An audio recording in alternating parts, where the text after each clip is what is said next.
તારીખે જ્યારે પેટીયું ખુલશે ને ત્યારે હામેળાવાળા ક્યાંય ગોઈતા જડવાના નથી અને કોંગ્રેસવાળા ગોઈતા જડવાના નથી. મને એવું લાગે છે કે ને ચંપલા આઈને નો ગોંડલમાં રહી જાય. આ બધા બહારના કહે છે મિર્જાપુર છે, અમને તો કાંઈ એવું લાગતું નથી. અમને તેમ લાગે છે કે આ કામણગારી નગરી છે. સિટીમાં આપવાળાને બે હાવેણાની બે હરી મેળીશ. આજથી 15 વર્ષ પહેલા ગોંડલની જનતા પાણી માટે વલખા મારતી હતી. એના માટે જયરાજસિંહ જ્યારે પ્રથમ ધારાસભ્ય બન્યા ને ત્યારે આ ગોંડલ માટે અને ફોફોડમાંથી પાણીની પાઇપલાઇન નાખી હતી. કોલર ઊંચો કરીને કહી છે કે આ બહુમતી એની છે, હાવેણાવાળાનું કાંઈ નથી, કોંગ્રેસવાળાનું કાંઈ નથી.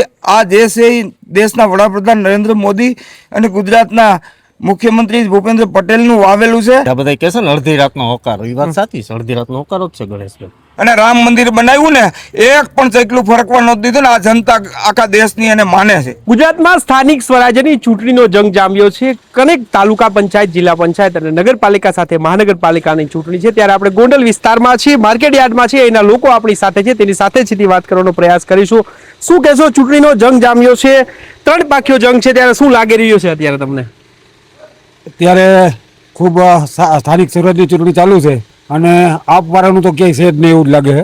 કોંગ્રેસવાળાને ઉમેદવાર મહિલાને 13 જગ્યાએ સીટ લડે છે તાલુકા પંચાયતમાં અને સિટીમાં આપવાળાને હાવેણાની બે હરી મેળીશ.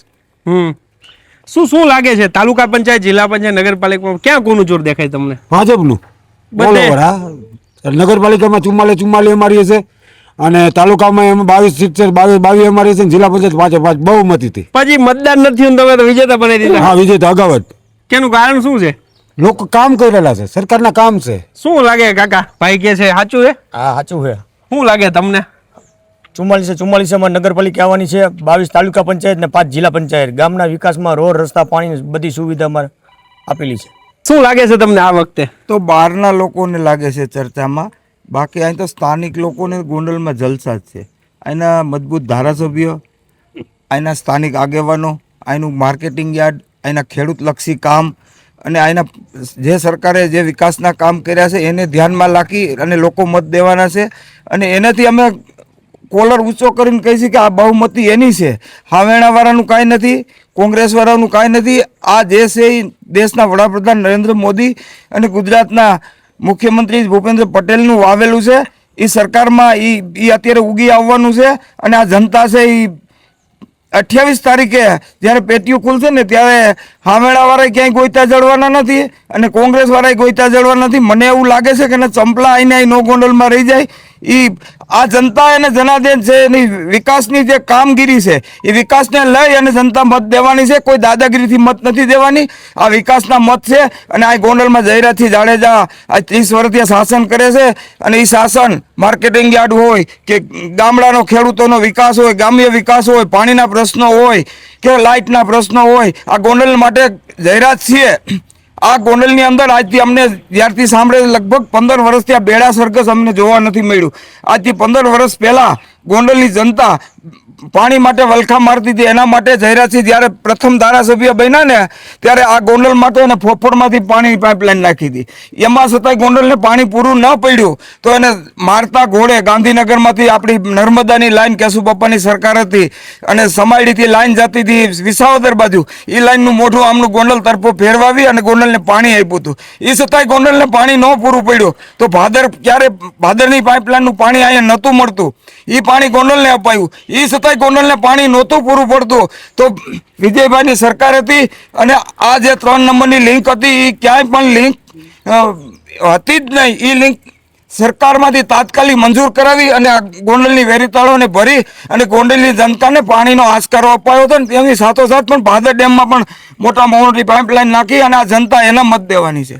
કાકા, તમારી ઉંમર ઘણી છે, તમને ખબર હશે જૂનું ગોંડલ અને નવું ગોંડલ, પરંતુ અત્યારે તમે ક્યાંય પણ જુઓ ગોંડલ નામ નાખો એટલે સીધું સોશિયલ મીડિયા હોય કે મીડિયા હોય, ગોંડલ ટોપ ઉપર હોય. હકીકત ગોંડલ શું છે અને જે દેખાઈ રહ્યું છે એ શું છે?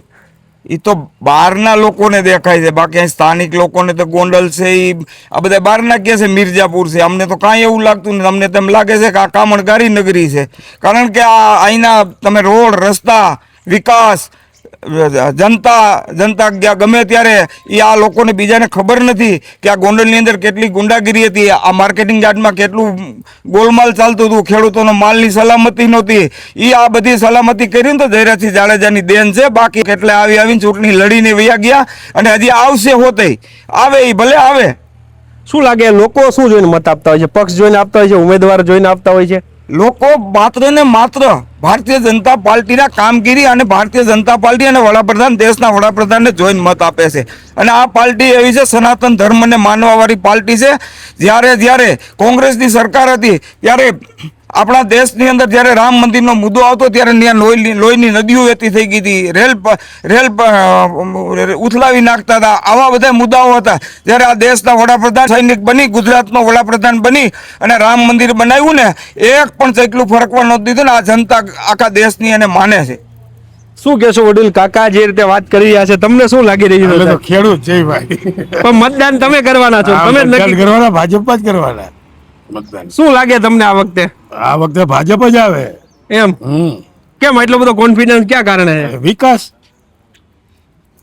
વાત કરે છે વડીલ વિકાસ, તમને શું લાગે છે? ના ના એ વાત સોલિડ જ કરે છે અને ભાજપ સરકારથી અમે બહુ ખુશ છે. બીજા કેટલાક લોકો છે, શું કહેશો વડીલ? ચૂંટણી આવી ગઈ છે, અત્યારે જ દેખાય છે કે લોકો આડે દિવસે દેખાય? ફાઇનલ જ છે, ભાજપનો વિજય થવાનો જ છે, એમાં કોઈ બે મીન મેં ખોગની વાત છે. મતદાન તો બાકી છે હજી. હા, એ ફાઇનલ જ છે, પણ અમે બધા સાથીદારો જ છીએ અને અમે બધા એને ચાહીએ છીએ ભાજપને. ફાઇનલ જ છે. શું લાગે તમને? શું લાગે છે? ભાજપ ક્યાં કારણે? વિકાસ તો શું લાગે બધે પાલિકા હોય કે અહીંની તાલુકા પંચાયત, જિલ્લા પંચાયત? 22 તાલુકા પંચાયત, 5 જિલ્લા પંચાયત અને 44 નગરપાલિકા બધી ભાજપની જ આવશે. આની પહેલાંય ભાજપ જ હતી બધી સીટો.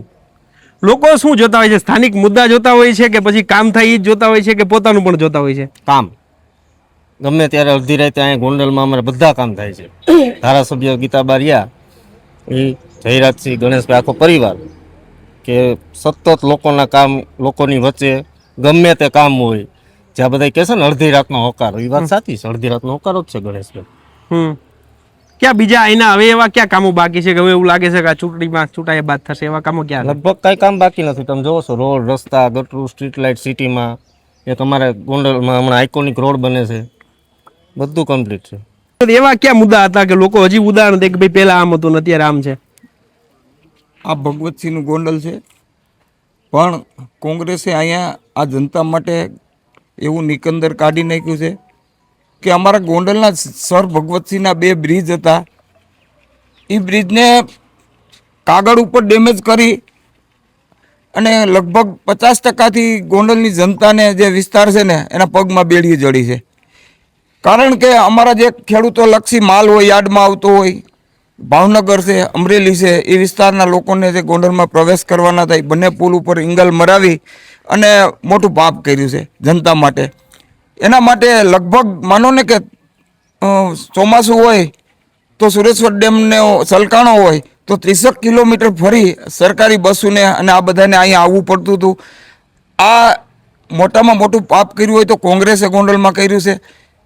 જે બ્રિજ છે, જ્યારે હાઈકોર્ટમાં એને અરજી કરી ત્યારે સરકારમાંથી એને આ પુલ ડેમેજ છે કે નહીં એના માટે ટેકનિકલ રીતે જોયું તો હજી 50 વર્ષ સુધી બ્રિજને કાંઈ થાય એમ નહોતું. પણ અમારા અહીંના ધારાસભ્ય છે, મજબૂત ધારાસભ્ય છે, એટલે તાત્કાલિક 2 બ્રિજ મંજૂર કર્યા. એ બ્રિજ લગભગ પૂર્ણ થઈ જવાના આરે છે, 400 મહિનાની અંદર ચાલુ થઈ જાય. જો કોઈ નબળા ધારાસભ્ય હોય તો આ ગોંડલની જનતાને પીડાવાનું રહે. વર્ષો સુધી બ્રિજ મંજૂર ન થાય અને ઇંગલ મારેલા રહે એમનેમ તો આ ગોંડલની જનતા પીડાતી દે. કાયમી માટે ખેડૂતોને એટલી બધી મુશ્કેલીઓ હતી. માર્કેટિંગ યાર્ડની અંદર માલ લઈ આવવો હોય તો આમ 15-20 કિલોમીટર ફરીને આવવું પડતું. પછી સરકારી બસો હોય તો એને લગભગ 10-15 કિલોમીટર ફરવા જવું પડતું હતું. આ કામ કોંગ્રેસે મોટું પાપ કર્યું છે.